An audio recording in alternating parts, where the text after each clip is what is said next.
नमस्कार, the news देख रहे हैं आप। मैं हूं आपके साथ अर्जुन खजूरिया। अरविंद केजरीवाल जो लगातार सुर्खियों में रहते हैं, कुछ ना कुछ बयान को लेकर के, कुछ ना कुछ ऐसे बयान उनकी तरफ से दिए जाते हैं जो कहीं ना कहीं चर्चाओं में रहते हैं। इसी बीच अब अरविंद केजरीवाल ने एक और ऐसा बयान दिया है और क्या कहा है, उन्होंने कहा है कि 2024 में भाजपा भले जीत जाए, 2029 में हम इनसे देश को आजाद कराएंगे। दिल्ली विधानसभा के अंदर ये कहा गया अरविंद केजरीवाल की तरफ से, यानी कि वो मान रहे हैं कि 2024 में बीजेपी जीत रही है लोकसभा चुनाव। और क्या कहा उन्होंने उसके आगे कि 2024 में भले बीजेपी जीत जाए, लेकिन 2029 में हम देश को बीजेपी मुक्त करवा देंगे। अब आप लोगों को क्या लग रहा है, असल में 2029 में देश बीजेपी मुक्त हो सकता है? जिस हिसाब से अभी वर्चस्व देखने को मिल रहा है, चाहे केंद्र सरकार हो, चाहे अधिकतर राज्यों में सरकार हो, 2024 के अंदर बीजेपी अगर नहीं हारी लोकसभा चुनाव तो 2029 के अंदर आम आदमी पार्टी इस देश को बीजेपी से मुक्ति दिलाएगी। बहरहाल अरविंद केजरीवाल तो लगातार इस तरीके की स्टेटमेंट्स देते रहते हैं। दरअसल दिल्ली के मुख्यमंत्री अरविंद केजरीवाल ने शनिवार को विधानसभा में विश्वास मत हासिल किया। सदन में इस दौरान आम आदमी पार्टी के 62 में से 54 विधायक उपस्थित थे और केजरीवाल ने इस पर कहा कि हमारा कोई विधायक नहीं टूटा है, जो नहीं आए उनमें से कुछ अस्वस्थ हैं और कुछ बाहर हैं। और सब जानते हैं इसमें मनीष सिसोदिया और सत्येंद्र जैन तो जेल के अंदर हैं। और देखिए, बार बार विश्वास मत खुद ही लेकर के आते हैं, जबकि 70 में से 62 विधायक हैं इनके पास। ये पिछली बार भी इन्होंने ऐसा किया था, विश्वास मत खुद ही लेकर के आते हैं, खुद ही जो है फिर आकर के तमाम चर्चाएं करते हैं। इसी बीच अगर बात की जाए तो आज कोर्ट में भी सुनवाई थी और अरविंद केजरीवाल का जो लिंक है शराब घोटाले को लेकर के और ईडी के सामने जो वो नहीं जा रहे थे उसको लेकर के सुनवाई थी। लेकिन यहां पर देखिए, ये जो विश्वास मत की बात कर रहे हैं, 62 विधायक तो आपके पास पहले से ही हैं 70 में से। बहरहाल इसी बीच अगर बात की विश्वास प्रस्ताव पर चर्चा के दौरान अरविंद केजरीवाल ने कहा कि भाजपा के लिए सबसे बड़ी चुनौती आम आदमी पार्टी है, इसलिए हर तरफ से आम आदमी पार्टी पर हमला किया जा रहा है। ये कोई भी नया स्टेटमेंट नहीं है। इससे पहले जितने चुनाव हुए, मध्य प्रदेश चुनाव, राजस्थान चुनाव, छत्तीसगढ़ चुनाव, सब जगह यही लाइन बोल करके आए अरविंद केजरीवाल कि बीजेपी को आम आदमी पार्टी से सबसे ज्यादा खतरा है। क्या हुआ, रिजल्ट हमने देखा। अच्छा, गुजरात में भी यही स्टेटमेंट्स देकर के आए थे और उस समय तो ऐसा कह के आए थे कि मैंने पता लगाया है, आईबी के सूत्रों ने हमें बताया है कि हमारी 92 सीटें आ रही हैं। क्या हुआ, नतीजा सबके सामने है। यहां पर देख लीजिए आप, 1% से कम वोट मिला, नोटा से भी कम वोट मिला। दरअसल आज राउज एवेन्यू कोर्ट में भी पेश होना था अरविंद केजरीवाल को और वकील की मांग पर उन्हें वीडियो कॉन्फ्रेंसिंग के जरिए पेश होने की छूट भी दी गई। अरविंद केजरीवाल के वकील रमेश गुप्ता ने बताया कि अरविंद केजरीवाल वर्चुअली कोर्ट में पेश हुए। उन्होंने कोर्ट को बताया कि विधानसभा में विश्वास प्रस्ताव पर चर्चा और बजट सत्र के कारण वो आज कोर्ट में शारीरिक रूप से उपस्थित नहीं हो सके।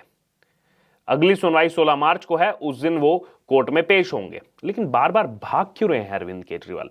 दरअसल शराब घोटाले में पूछताछ के लिए ईडी ने केजरीवाल को 5 बार समन जारी किए थे, लेकिन अब तक वो जांच एजेंसी के पास एक बार भी नहीं पहुंचे। बड़ी बड़ी बातें करते हैं विधानसभा के अंदर, लेकिन एक बार भी जांच के लिए नहीं पहुंचे। अब इसके बाद ईडी ने राउज एवेन्यू कोर्ट में याचिका लगाई थी।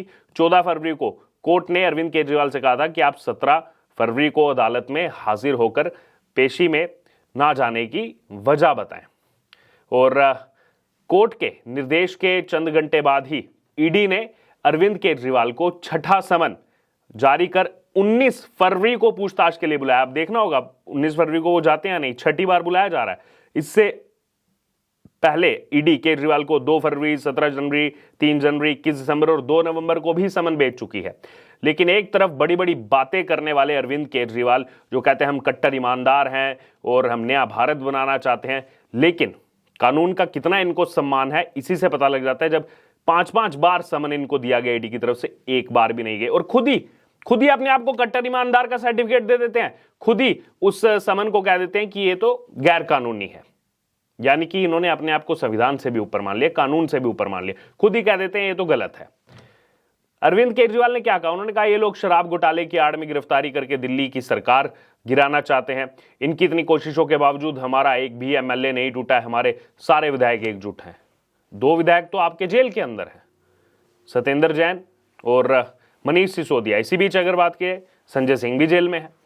विधानसभा में विश्वास मत प्रस्ताव पेश करते हुए अरविंद केजरीवाल ने कहा था कि भाजपा दिल्ली में ऑपरेशन लोटस चला रही है। हमारी पार्टी के 2 विधायकों से उन्होंने संपर्क किया और दावा किया था कि केजरीवाल को जल्द ही गिरफ्तार कर लिया जाएगा। लेकिन फिर यह आरोप जो ये लगाते हैं उसका सबूत क्यों नहीं देते? फिर आगे उन्होंने कहा दोनों विधायकों को भाजपा के लोगों ने कहा कि आम आदमी पार्टी के 21 अन्य विधायक उनके संपर्क में हैं और पार्टी छोड़ने को तैयार हैं। उन्हें 25-25 करोड़ रुपए ऑफर दिया गया है। हालांकि हमने जब विधायकों से पूछताछ की तो हमें पता चला कि उन्होंने 7 विधायकों से संपर्क किया है। केजरीवाल ने इससे पहले मार्च 2023 और अगस्त 2022 में विधानसभा में विश्वास प्रस्ताव जो है वो पेश किया था। लेकिन देखिए यहां जो विधायक खरीद फरोख्त की बात यहां पर अरविंद केजरीवाल ने की है, सबूत क्यों नहीं देते हैं? ये आकर के केवल बोल देना है। इसी बीच भाजपा विधायक और विधानसभा में विपक्ष के नेता रामवीर सिंह बिदूड़ी ने अरविंद केजरीवाल के विधायकों की सी खरीद फरोख्त के आरोपों पर जबरदस्त पलटवार किया और कहा कि बीजेपी ने दिल्ली पुलिस कमिश्नर से आग्रह किया कि मामले की जांच की जाए और अगर इसमें सच्चाई है तो कड़ी से कड़ी सजा दी जाए। लेकिन अरविंद केजरीवाल और मंत्री आतिशी अपने आरोपों की जांच में दिल्ली पुलिस का सहयोग नहीं कर रहे हैं। आप देखिए यहां पर विडंबना ऐसी है, जो आरोप लगा रहा है, जिस पर आरोप लगा रहा है वो आरोपी खुद जा रहा है पुलिस के पास कि जांच कीजिए, इसकी सच लाइए जनता के सामने, और जो आरोप लगाने वाले यानी कि जो पीड़ित है वो सहयोग ही नहीं कर रहा है, वो जा ही नहीं रहा है पुलिस के पास। पुलिस नोटिस देने आ रही है, 3-3 घंटे तक जो है घर से गायब है, आतिशी मार लेना, जा ही नहीं रहे हैं नोटिस लेने के लिए। इतने तो समझदार आप भी हैं कि क्या चल रहा है यहां पर मामला। इसी बीच भाजपा नेता रामवीर सिंह बिदूड़ी ने कहा कि शराब नीति घोटाला केस में मनीष सिसोदिया और एक सांसद को जेल जाना पड़ा। नई शराब नीति से दिल्ली सरकार के खजाने को घाटा हुआ। मुख्यमंत्री को सदन में जवाब देना चाहिए कि जब कोई खामी नहीं थी तो फिर ये नई शराब नीति वापस क्यों ली गई।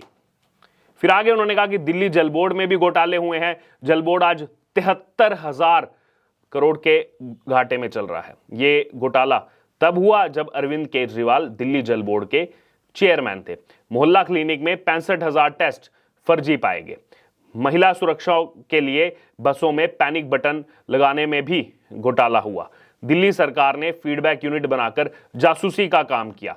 मुख्यमंत्री का अच्छा घर होना चाहिए, नया घर होना चाहिए, नया घर बनाने में 53 करोड़ खर्च हुए, लेकिन नक्शा पास नहीं करवाया गया। ना राजा रहेगा ना रानी रहेगी, ये दुनिया है, फानी और फानी रहेगी, ये उनकी तरफ से कहा गया, रामवीर सिंह बिदूड़ी की तरफ से। और आगे कहा गया कि आपके 62 विधायकों पर अकेला बिदूड़ी, जो उस समय सदन में मौजूद थे इकलौते बीजेपी विधायक, वो भारी पड़ा है, ये उन्होंने कहा। दरअसल दिल्ली विधानसभा के स्पीकर ने शुक्रवार को सदन से भाजपा के 8 में से 7 विधायकों को बजट सेशन से ही सस्पेंड कर दिया था। तो केवल उधर आम आदमी पार्टी और एक विधायक बीजेपी की तरफ से। बहरहाल अब ये जो कहा गया अरविंद केजरीवाल की तरफ से, यानी कि 2024 की लड़ाई वो छोड़ चुके हैं। बाकी विपक्षी गठबंधन के जो दल हैं उनकी तरह कह दिया उन्होंने 2024 में भले ये जीत जाएं। फिर आगे की तैयारी कर लिया कि 2029 में नहीं जीतने देंगे इनको। जीत तो ये गुजरात में भी रहे थे, कहा था इन्होंने हमारी तो 92 सीटें आ रही हैं, बीजेपी हमसे डर गई, बीजेपी से ज्यादा हमारी सीटें आ रही है। राजस्थान में यही कहा, मध्य प्रदेश में यही कहा, क्या हुआ? राजस्थान में एक भी सीट नहीं आई, मध्य प्रदेश में एक भी सीट नहीं आई, छत्तीसगढ़ में एक भी सीट नहीं आई। एक सीट तो छोड़िए, 1% वोट भी नहीं मिला। मध्य प्रदेश में कितना वोट मिला? 0.51%, नोटा से भी कम। 1% वोट कहीं भी नहीं ले पाए। और बातें देखिए इनकी, क्या कह रहे हैं कि 2029 में बीजेपी को हटा देंगे और देश से बीजेपी को हम आजाद कर देंगे। अब आपको क्या लग रहा है, ये देश से बीजेपी को आजाद करेंगे या फिर कुछ और ही मामला होने वाला है? कहीं ये ना जो है आजाद हो जाए। बहरहाल क्योंकि लगातार नेता इनके अंदर जा रहे हैं, अब अरविंद केजरीवाल पर भी गिरफ्तारी की तलवार लटक रही है इस शराब घोटाले में। छठा समन दिया गया, अब देखना होगा। यहां बड़ी बड़ी दुहाई दे रहे हैं, 19 फरवरी को जाते हैं यहां पर ईडी के सामने या नहीं जाते हैं। बहरहाल अब आपका क्या कहना है इस पूरी खबर पर, पूरे मामले पर? आपकी जो राय हो, आपको जो लग रहा हो, आप जरूर हमारे कमेंट बॉक्स में शेयर करें। इससे जुड़े तमाम अपडेट के लिए बने रहें द न्यूज़ के साथ। धन्यवाद।